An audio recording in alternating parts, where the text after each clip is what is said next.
We are going to be mixing it up a bit and focusing on a new series. In this series, we will be breaking down the teacher transition process firsthand from teachers themselves. The teacher transition process can be challenging and tricky, but I wanted to give you a first look into what it looks like when you've made the transition. So we'll be hearing from teachers who've made the transition successfully throughout different roles in the post-classroom setting. We'll hear from their hardships, what the transition looked like, their stories, and everything in between. Nothing is off limits, so tune in, turn it up, and let's get ready to do this. Hi everyone, and welcome back to my channel. My name is Leena Marie Saleh, the EdTech Guru. I want to thank you so much for spending time with me on this journey, for all the support that you give me, and for following along. Don't forget to hit the thumbs up button, subscribe, and let's get ready to do this.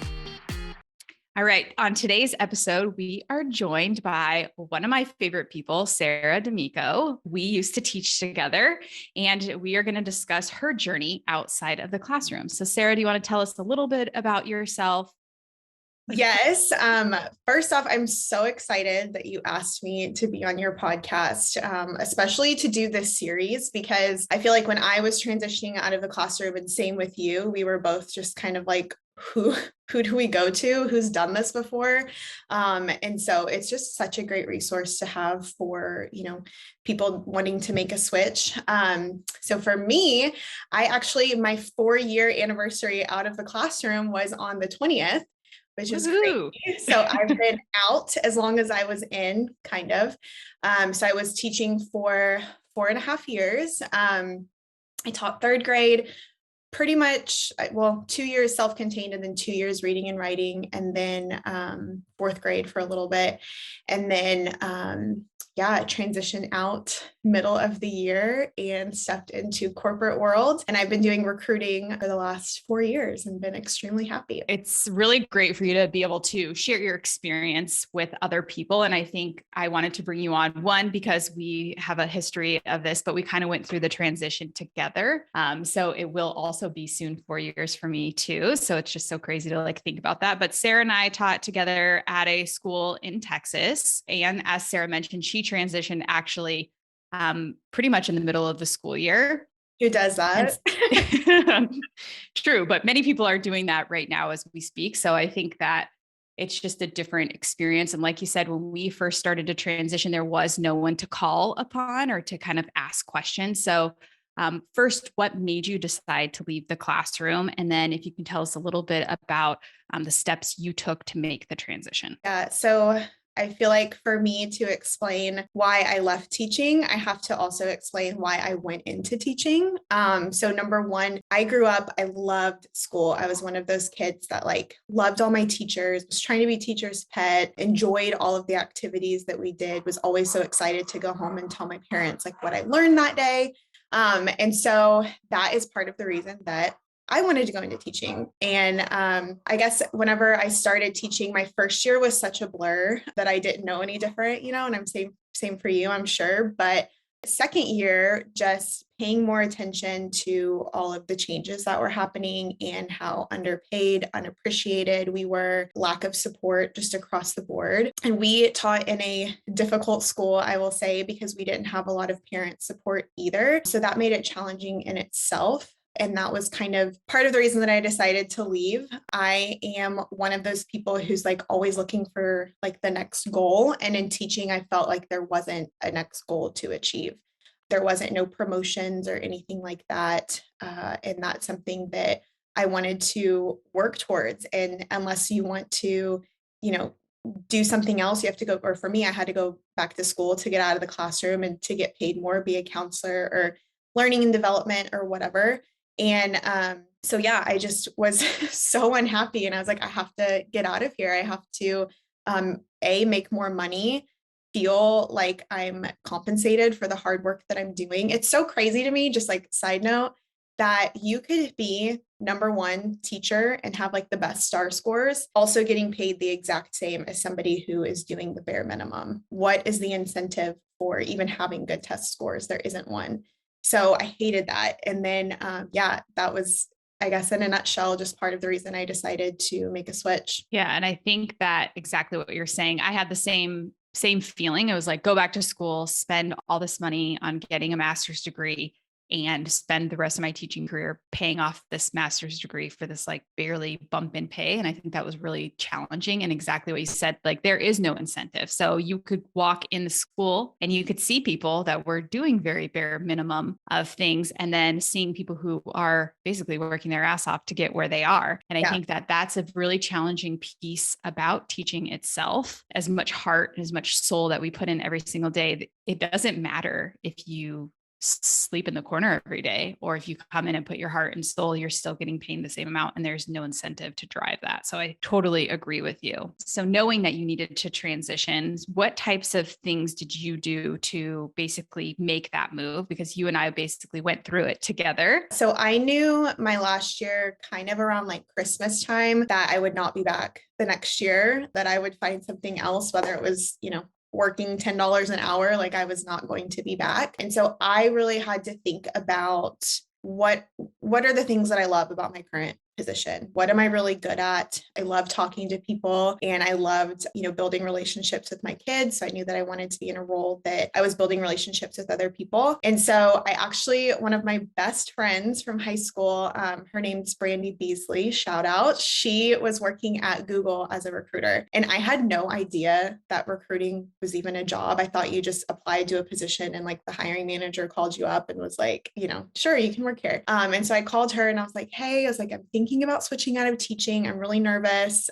Tell me about what you do. And she told me, and I was like, okay. I was like, I think I want to do that. And she was like, well, you're not going to be able to get my position because you have no experience. And she was like, but I'll see what I can do about helping you get a recruiting coordinator position. So I was like, okay. And a lot of the positions that I was applying for, even though I had 4 years of working experience, it was not applicable to the roles that I was applying for. And I was getting decline after decline after decline, wondering why nobody was talking to me. Like I probably got, I would say over 100. I rewrote my resume so many times. I had people look at it and still decline. And so part of the reason, and I think one of the biggest challenges of getting out of teaching is you really have to go for the entry level roles, but you also have to think of them as like a stepping stone to getting to where you are. You're switching to corporate world, you're going to get more money, you're going to get better benefits, you're going to be able to climb the corporate ladder, but you do have to start at the bottom. And so my recruiting coordinator position, I was making a little bit more money. It was a contract role at Google. I was like, let me just take it, get out of the classroom, see what happens. And I'm so thankful that I did. I knew day one at that job that it was not going to be something that I stayed in long term, but it was just such a good learning opportunity. And again, I'm so thankful for it. And once I got into that position, I was doing more like back-end recruiting stuff, not actually on the phone with candidates. Then somebody else reached out to me on LinkedIn and was like, hey, I see you're at Google. Are you interested in a sourcing position? So then I switched, went to a sourcing position, and then I worked my way up to a recruiter, which is what I'm doing now. I think you said some really important things, and that's that you have to start at that entry level position. I think that teachers are in a really unique opportunity in which they actually have the potential to make a little bit more money than they did when they were teaching, or at least comparable. But exactly what you said, it's way faster to move up the ranks. But just like you, I also personally took a pay cut to leave the classroom, and I didn't care. I was going to go bartend if I couldn't find anything. Yeah. Like I just needed to get out. So I think that's an important aspect. I know Sarah and I had previously recorded this episode and it didn't save the video. So we're re-recording this session here. Yeah. So round two. But in the previous one, we had talked about what did your surroundings look like? The people that even though you were on the entry level team, some of your people that you were working with were actually fresh out of college. So how did that kind of feel for you, stepping into something that was more junior, even though you do have all this experience? I had culture shock for sure. Like the first, I don't know, couple months, not only because I was working with people so much younger than me, and that's not a bad thing at all. It was just, I was like, oh gosh, do they see me as like the old person that's here? Like, do they even want me on this team? Like, I just felt like the mom, but I learned so much from them too. And we were kind of going through it together and I leaned on them a lot. In addition to that, just, the culture shock of not having, I don't know, I didn't have to go next door and say, hey, I'm going to the bathroom and let somebody know so they could check. If I wanted a day off, it was just like, okay, I didn't have to do sub plans. Like I was able to close my computer, go enjoy my day off, and then come back ready to go. And those things were just crazy to me. Like, it's still crazy to me, but I'm like, I'm just on this island by myself doing my own thing, and my boss trusts me. And, it's okay that I leave. And my mental health has skyrocketed because I remember the last like few weeks, that led me up to the decision to leave teaching. I sat in my car, I would say like 15 minutes before I had to go in, and I would just cry because I was like, I don't want to go. And it's not because I, didn't want to be there for my kids, because I did. I love them. I think about them every day. Still, it's just my heart wasn't in it anymore. And I knew that I was doing a disservice to not only myself, but also the kids that were in there. Like, I don't have kids right now, but when I do, I want my kids to be in a classroom with a teacher that wants to be there. And like I said, when I made the decision to move, I was like, this isn't fair to them. Like, they deserve a teacher that wants to be there, and I just don't. So that's why I was like, I gotta go. And I did. So yeah. And Sarah is a great teacher. Her students loved her so much. They would always come back and visit her. And, everybody wanted to be in Sarah's classroom, even though her heart may not have been it. You would never have been able to tell from the outside. So I think that's also like an important factor too. Do you want to talk a little bit about, since you did leave mid-year, obviously the trickiest part about leaving is not only telling, yourself that you're ready to leave and telling your community around you, but what was it like when you told our administration that you were leaving? How was that received for them? Gosh, I don't even know where to begin with that. I feel like I still kind of have some PTSD because it really is the hardest job that I have ever left. Any other job, you submit a 2 weeks notice. And so I just let my principal know, hey, I'd love to chat with you and the assistant principal. And I went into her office, and I was crying at this point because I felt so bad. Like, I had so much guilt and so much unknown of what it was going to be like. Like, what if I made the bad decision? Then I can't come back because I left in the middle of the year. And then I went to college for this. Like, I have a degree in education, and I feel like I wasted all that money. Now I'm making a switch. I don't even know if I'm going to like this job. I'm leaving my kids. What are my parents going to think? Like, it was crazy. So I told her, and I was crying, and I was like, I accepted another job. My last day is going to be on the 20th. Let me know what I can do. And it was not received well, which I kind of thought that it would be. Like, I thought that they would be, really proud of me and supportive. But unfortunately, I just didn't feel like that. And I had, like I said, a ton of guilt. And they were like, well, I just feel so bad for your kids. And I was like, well, I do too. Like, I don't want to leave them halfway through the year, but like, I'm not happy. And I just saw something the other day on LinkedIn that I wish I would have seen, whenever I was leaving. And I wish I could go back and tell myself this, but I saw something and it said about like teacher guilt and how it's real. But they said on the flip side, your kids, they leave every year. They're not in your classroom forever. They move on and they go to the next challenge and they go to the next thing. They go to college and they pursue their dreams. Why can't you? And so I think that's so important, that yes, there will be guilt, but you just have to believe in what you're doing and try new things. And I've always been that person since I've been, in this position and outside of teaching, that there's always going to be another job. If you don't like it, find a new one. Like, that's okay. I've made bad decisions in my career, and I found a new job, and it's all worked out. And I still, even with the hardships that have come, like, been laid off. Like I said, I made a horrible decision going to a previous company that I was not happy at there. And even with all of that that's happened, I'm still so thankful that I left teaching, because I'm just so much happier. Yeah. And I think it's an important aspect. We talk about the mental health constantly of teaching and the stigma really around leaving. There's a stigma of you being a teacher and people being like, oh, you're just a teacher, but really we do more than that. But I think there's also a stigma around when you do leave. It's hard to kind of feel people supporting you the way that you should feel supported. When anyone else goes to new jobs, they're like, oh my gosh, they're throwing going away parties. They're so excited for you. Yeah. It's just not the same that it is when you are in the classroom. And so I think that's just an interesting experience. So you mentioned when you made the transition that your friend that you went to high school with and have known for a while kind of helped you while making the transition. You also mentioned a couple of people looking over your resume and things like that. But is there anything that you suggest for people who are transitioning, or steps that you took that you would recommend for others? Yeah, I think, well, number one, you have to make your resume or tailor it towards the position that you are applying for. Another challenge that I ran into was that people have this idea of what teachers do every day, and they're so wrong. you're interviewing with people that are like, oh, you're just basically a glorified babysitter. And that's not the case. I look at data all the time. I'm basically a program manager for all of my units that I had to teach my kids. And I think that is just something that you have to work through, unfortunately, and really sell yourself. Whenever I was looking for a new position, I applied for an account executive position, which I do a lot of hiring for account execs right now.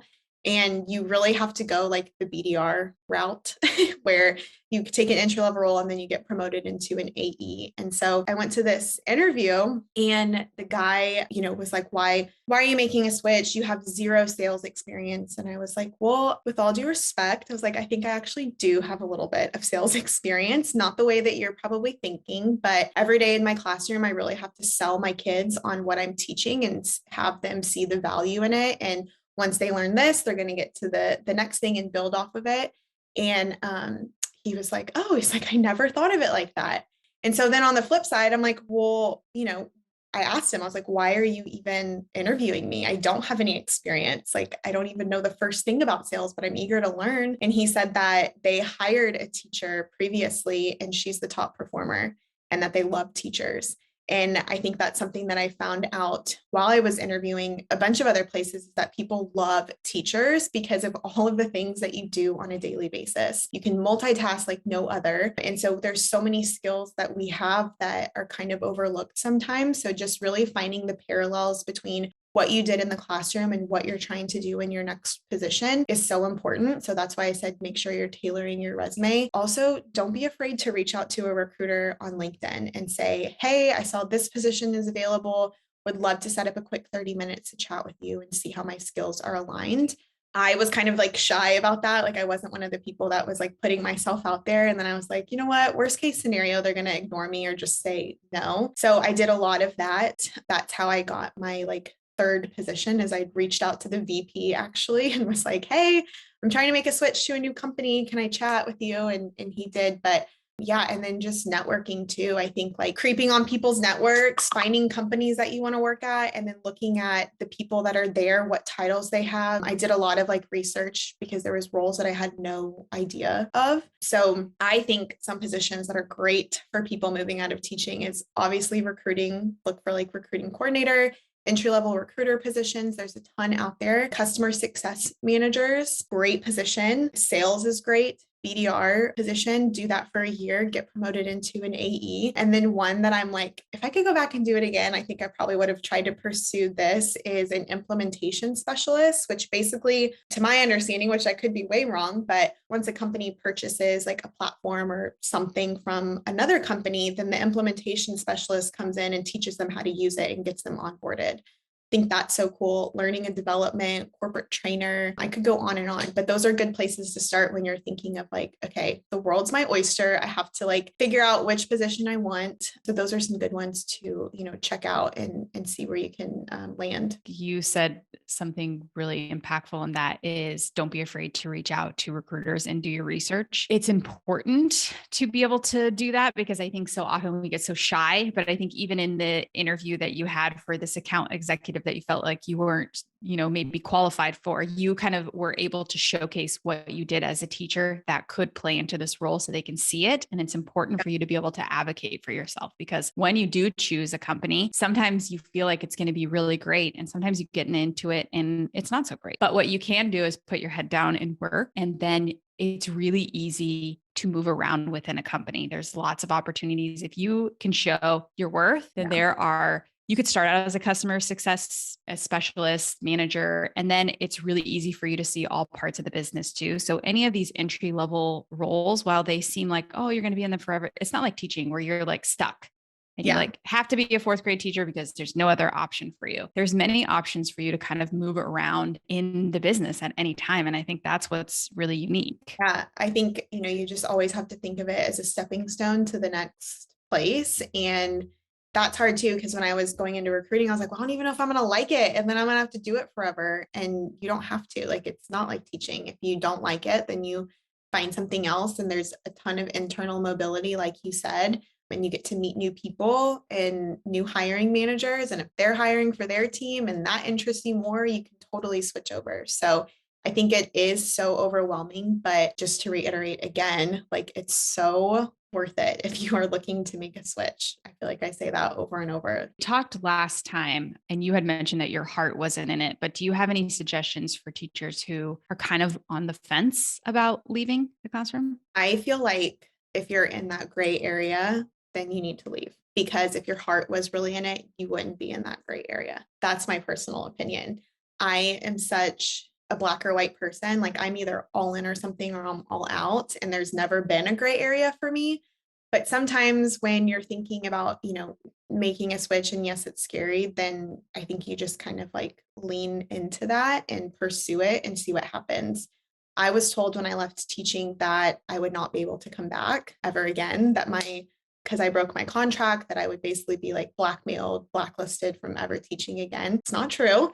I can go back. So even if you do leave teaching and you try something for the next like 4 years and you hate it, you can go back to teaching if you want. It's always going to be there. You're certified, you can go back. So it's definitely worth pursuing other areas. And it's great that, I feel like we have that advantage of like, okay, well, I can fall back on a whole other career that I've done and been successful in, but I'm kind of pursuing this other avenue. And if it works out, great. If it doesn't, then you can go back. I think if you're teetering, just being really transparent, you've already made the decision. Like Right. You're trying to make excuses for why you should stay. And those excuses are never going to be enough to keep you happy. You're already needing some, it's like staying in, like you're in an apartment lease and the apartment's not great. You can always do something else. Like you don't have to like ever just stay like in one place all the time. Like I think also in the same flip of that, like if you're in a school and you're not happy with your school setting, there are other administrators, there are other teams within your district, or maybe moving outside a district that maybe you can try too if you're feeling that way too. Like there are other ways to be supported, and it's not just being like, hey, I need to leave the classroom. Like you could find another school. Like don't feel trapped also in the same school all the time. Like do something else. Yeah, exactly. I totally agree with that. You also mentioned networking. So we know that this is really important. And you being a recruiter, maybe you could speak a little bit more to the power of networking. And is there any tips that you find for when you are actually recruiting candidates? I think we're at such a benefit right now that everything is virtual. Of course, there's a ton of cons with that too. But because of this whole virtual work from home remote, you have like the whole entire US to look at, which is crazy. You're not just limited to Austin, Texas, or Texas, whatever. And so thinking big of other companies and seeing where they're hiring, there's so many remote positions now that when you're networking, what I do is I always, whenever I'm looking to make a switch to a new company, I'll go to their LinkedIn page and then I'll look at people that work there. I'll look at their Glassdoor. A lot of times some companies will do like virtual happy hours or virtual like learning sessions that you can join, or they're hosting some networking opportunity. There's a ton of LinkedIn groups that you can join. There's a ton of Facebook groups you can join as well. Like there's so much opportunity to network, and even like reach out to a friend who is like working a corporate role or a role that you want, and seeing like, hey, are you guys hosting like, I don't know, some sort of happy hour for your partners, for your clients, and kind of like tag along with them, see if that's okay. And then you can meet new people. So important to like put yourself out there. And again, that's not something that I was used to. And I really had to do that and, sell myself, like I said, and it's scary, but the worst they can say is no. It's an important part of the process. And I think you mentioned something great too, is going to the company and seeing the other people that work there. Sometimes I'll even click on them and see where they've been at previously. And then also just see like how long they've been at a company, because sometimes that can tell you something too. Yeah. See how long they've been there, how long previous people have been there.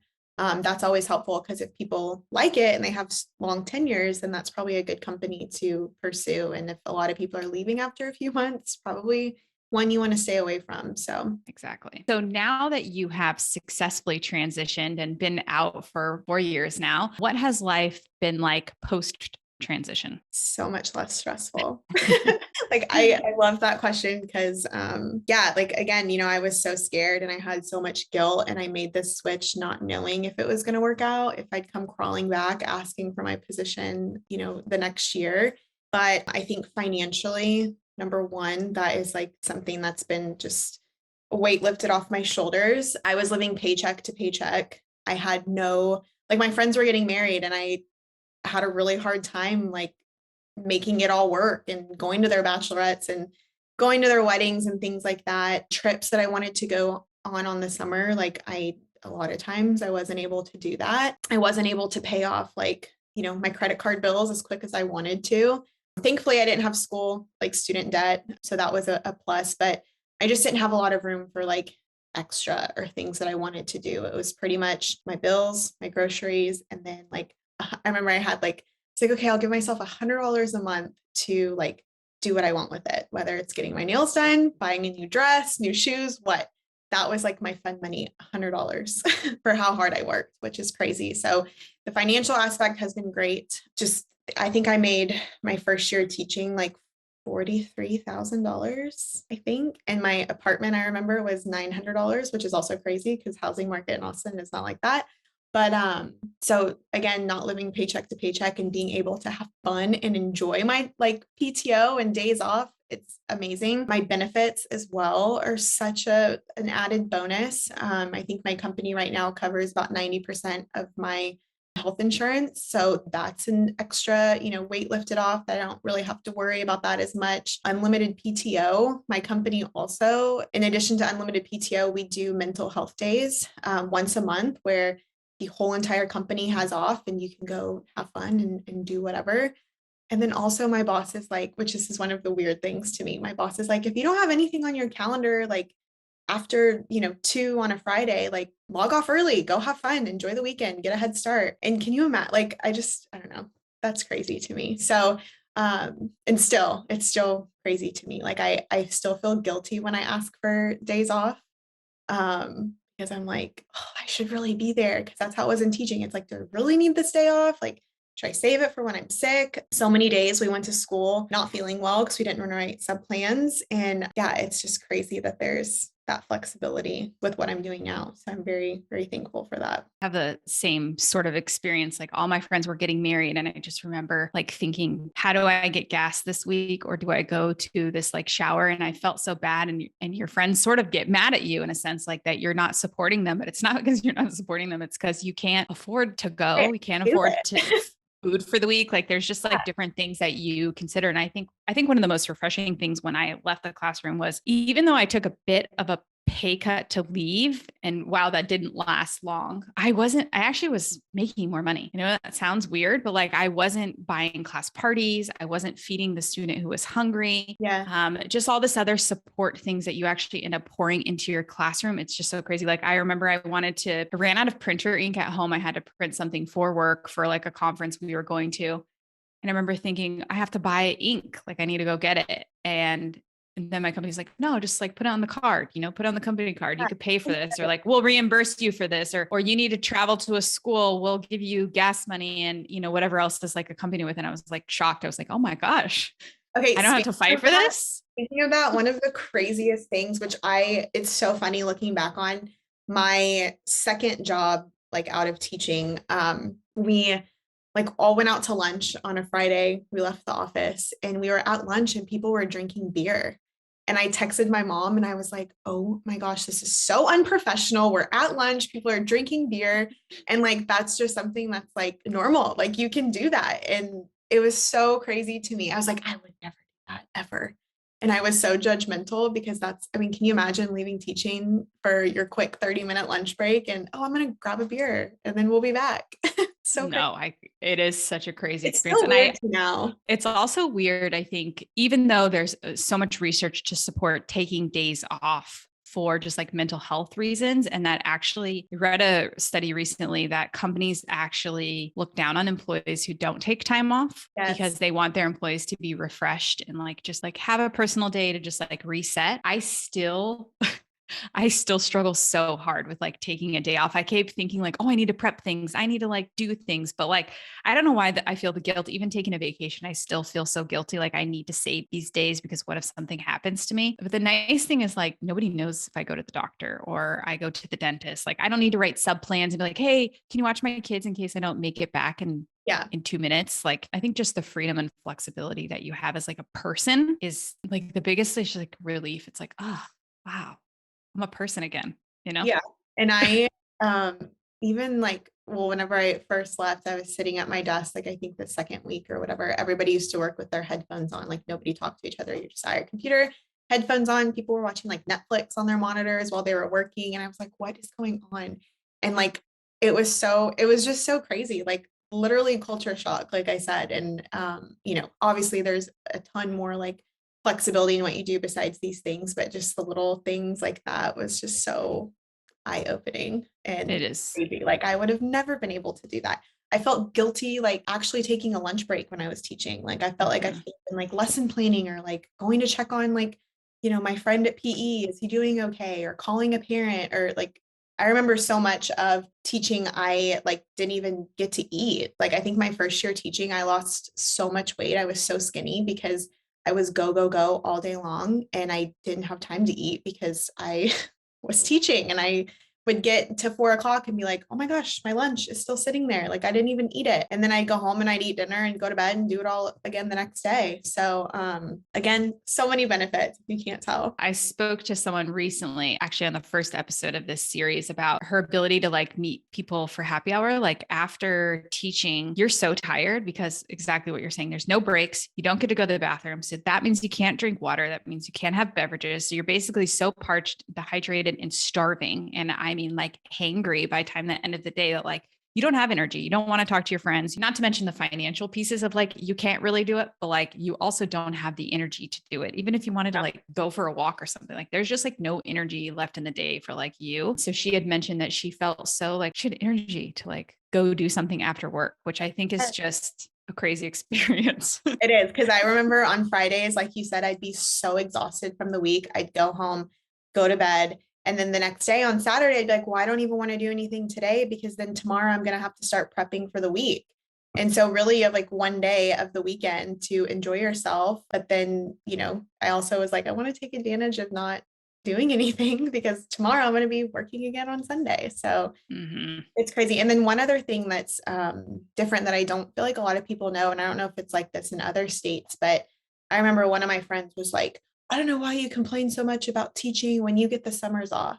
And I'm like, well, I do get the summers off, but we're not paid for that time that we're not working. We get 10 months salary over 12 months. So yes, I have the summers off, but I'm not getting paid for not having the summers off. And I'm still going to professional development and other things on top of that Unpaid. Unpaid in addition. So people just don't get it. And, you know, I always had other people say, well, you went to school for this. And I'm like, yeah, but I didn't know. I didn't know that there was so much outside of teaching and so much, you know, so many other things that I could do.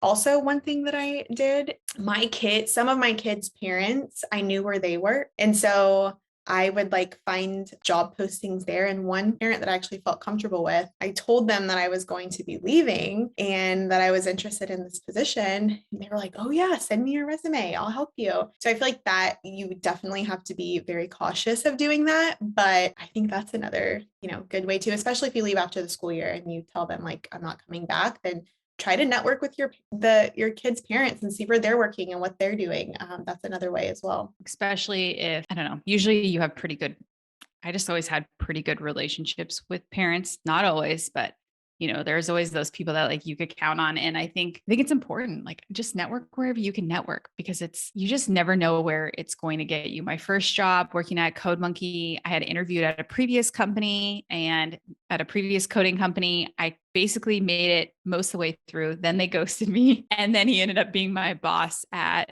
Code Monkey, which is interesting. And then now there's people that I've been connected with. And now I work with them at Canva. It's just such a small world, but like, it's so important because people know people everywhere. And it's so important to expand your reach. Doesn't mean you have to be putting out content constantly, but you do need to make sure that the relationships, I think, are give and take. I get a lot of people sending me messages. Hey, can you do this? Hey, can you do this? Like, it has to be like a mutual relationship. Like, I'm not just going to, and I mean this in the nicest way. I love that people reach out to me and they feel comfortable to do that. But I also want to make sure that the relationship is mutually beneficial for us. I love helping people. That's why I put out content, but I also just want people to understand that like, it's also my own free time that I'm doing this on. So just be respectful. Do you have any tips for like that piece of networking? I think what you said is probably what I would say, like, make sure you're adding value, make sure that I have so many people that like will reach out to me looking for a job and they have absolutely like no experience that's applicable that I know of looking at their LinkedIn. So if you're one of those people, try to cut through the noise and say, hey, I saw you're hiring for this position. You're looking for somebody that has XYZ. I have XYZ because of this. Are you available for a 30-minute call? And suggest a day. Like, don't just say, are you available for a 30-minute call? Be like, are you available Tuesday or Wednesday, between 12 and 3? Here's my phone number. Feel free to give me a call. Like, give them all the information that you can, so that they want to call you, because you reaching out saying, hey, I'm looking for a new position. Like, what position are you looking for? Like, you've got to get more specific because there's so many people in the world looking for new jobs. So, and also as a recruiter, my LinkedIn inbox is insane constantly. And unless like I'm able to quickly look at like what position you're looking for, why you're qualified, then like I just don't have the time to respond, which stinks, but it is what it is. Yeah, I think that's important piece that you're saying. Like just take initiative. If you can take anything away from, I think today's episode is one, be able to sell yourself and speak to your experiences. And the second part is to have initiative. I think initiative is the biggest selling piece and biggest skill set that you can bring to the table. And that's what we're looking for. We're looking for people that have initiative. Any company is like, who cares about the skills that they don't have? This person is a go-getter. I can tell, and we can teach them those other skills that come with it. So I think those are some things. I think also too, if you, which I didn't start doing this until I guess halfway through my search, whenever I left, like I kept getting declined. I'd have calls with recruiters and then I wouldn't hear back. I think always following up, even if they tell you that they're not going to move forward with you, ask why, ask for feedback. Say, I'm trying to make this transition. It's been a struggle. Any piece of advice as to why, you're not moving forward? What could I have done different? If it's because you lack experience, then you lack experience. And then on your resume, if they say, oh, well, you didn't have enough data analysis, then make sure next position you apply that's, similar to that role, make sure you have a bullet point of your data analysis and what you did, teaching. That's something else that I would try to do. Always ask for feedback. I think that's great. Any last tips for our teacher transitioners? I don't think so, but if you're watching this and you're thinking about it, just do it. I promise you it'll be worth it. And if for whatever reason I am wrong and it's not worth it and it's not what you thought it was going to be, you can fall back on teaching. So make the switch, try it out. Life's too short to be unhappy and living paycheck to paycheck. Try something else, trust your gut, and move forward. We have so appreciated having you on today's episode and the second episode of our teacher transition series. You can find Sarah on LinkedIn and connect with her. And thanks again for joining us. We'll see you guys next time. Thank you. So much fun. Bye. Bye. Thank you so much. You've made it this far. I appreciate all of your support. Please don't forget to like, share, subscribe, throw the comments below in the comment section. I'm always looking for new ideas and hot trends, or if you're looking to sponsor our podcast and video episodes, reach out to us on any of our social media channels. And you can even find us anywhere you find your podcasts. Once again, my name's Leena Marie Saleh, the EdTech Guru, and we'll see you guys next time. Bye, everybody.